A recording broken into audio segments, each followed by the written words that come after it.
मुझे जान चाहिए, जान चाहिए। आप लोग भी हैरत में पड़ गए होंगे मुझे यह गाना गाते हुए देखकर, लेकिन आपको मैं बता दूं कि यह गाना मुझे इसलिए याद आया क्योंकि मैंने एक जानकारी पढ़ी जो कि मालदीव के राष्ट्रपति, जो नवनिर्वाचित राष्ट्रपति हैं, उनसे जुड़ी हुई है।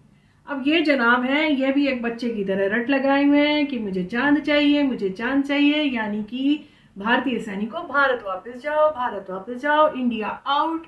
क्योंकि यह जो इन्होंने चुनाव जीता है वो इसी चुनावी कैंपेन के बल पर जीता था। अब उनका कहना है कि भारतीय सैनिकों वापस जाओ, तो भारत सरकार ने भी कहा कि भाई ठीक है, हम वर्केबल सोल्यूशन देखते हैं। हमारा ये कहना है कि काहे वर्केबल सोल्यूशन देख रहे हो भाई, हमारे पास है ना सोल्यूशन, ऐसा सोल्यूशन जो बिल्कुल मक्खन में छुरी की तरह चल रहा है। अरे साहब, ये वर्केबल सोल्यूशन वगैरह की बात छोड़िए, भारत को तो सिर्फ इतना कहना था कि छोड़ो, तुमने जो पैसा लिया वो भी मत चुकता करो, सैनिक भेजना है तो चलो सैनिक भी भेज, लेकिन बस एक काम कर दो, जो तुम्हारा गुलीफालू पोर्ट है और गुलीफालू द्वीप है वो हमारे नाम कर दो। अब आपकी जानकारी के लिए बता दूं कि ये जो गुलीफालू द्वीप है, जिस पर कि मालदीव अपना दावा करता है, इस पर मालदीव का एक आदमी नहीं रहता। और इसी गुलीफालू द्वीप पर पोर्ट बनाने के लिए भारत सरकार ने बहुत सारा निवेश किया हुआ है। भारतीय कंपनियों ने एग्जिम बैंक की सपोर्ट से यहाँ पर अपना निवेश किया है। यह निवेश क्यों हुआ है जानते हैं? कान खोल के सुनिएगा जनाब। यह द्वीप इतना छोटा है कि यहाँ लैंड रिक्लेमिनेशन का काम चल रहा है।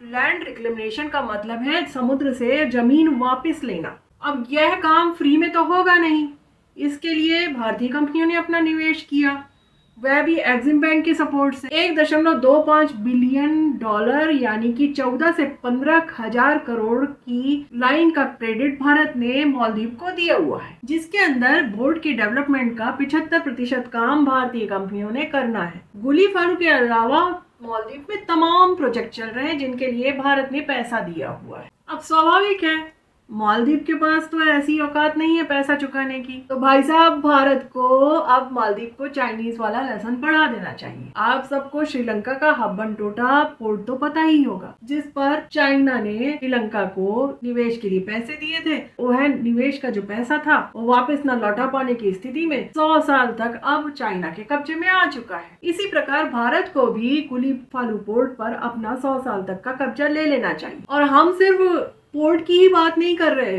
बल्कि पूरा का पूरा द्वीप लेना चाहिए भारत को, और उसके बाद मालदीव को कह देना चाहिए कि भाई आराम से कर्जा चुकाते रहो, कोई चिंता नहीं है। तो दोस्तों, यदि हम गुलीफालू द्वीप पर कब्जा लेने में जरा भी हिचकिचाए तो आप लिख कर ले लीजिए, इस पर हो जाएगा चीन का कब्जा। क्योंकि मालदीव के ये नए राष्ट्रपति जो है, इसमें इस प्रोजेक्ट, जो पोर्ट का प्रोजेक्ट चल रहा है, इसमें से भारतीय कंपनियों को ऐसे बाहर निकालेंगे जैसे कि दूध में से मक्खी, और पोर्ट पूरा चीन के नाम कर देंगे, आपको पता भी नहीं चलेगा, अखबारों में हो हल्ला अलग होगा सो अलग। देखिए हमें इस बात पर कोई लाभ नहीं होने वाला, हम तो सिर्फ राष्ट्र हित की बात कर रहे हैं कि भाई साहब आप भी चेत जाइए, अब भी जाग जाइए, काहे वर्केबल सोल्यूशन के पीछे पड़े हुए हैं। एक बार द्वीप हमारे पास आ जाएगा तो कितने भी सैनिक डिप्लॉय करने हैं, कितने भी सैनिक वहाँ भेजने हैं, कौन पूछता है? ना कोई पूछेगा, ना किसी को बताना होगा। अब हब्बन टोटा बंदरगाह को देख लीजिए, इस पर कौन सा जहाज रुकना है, कौन सा जहाज चलना है, ये कौन तय करता है? श्रीलंका तो नहीं करता। स्वाभाविक है, चाइना के अंडर में है तो चाइना करेगा। और एक बार आपने ऐसी जो सुई चुभाई तो समझ लीजिए मालदीव का जो टेंशन लगातार चल रहा है वो एक बार में उसको समझ आ जाएगा और सारा टेंशन खलास। तो दोस्तों, आपको इस पूरी जानकारी के बारे में क्या कहना है? जो कुछ कहना है वो कमेंट बॉक्स में कहिएगा, और वीडियो में पूरे अंत तक बने रहने के लिए आप लोगों का बहुत बहुत धन्यवाद।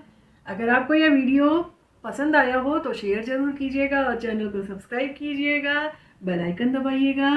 अगले वीडियो तक राम राम।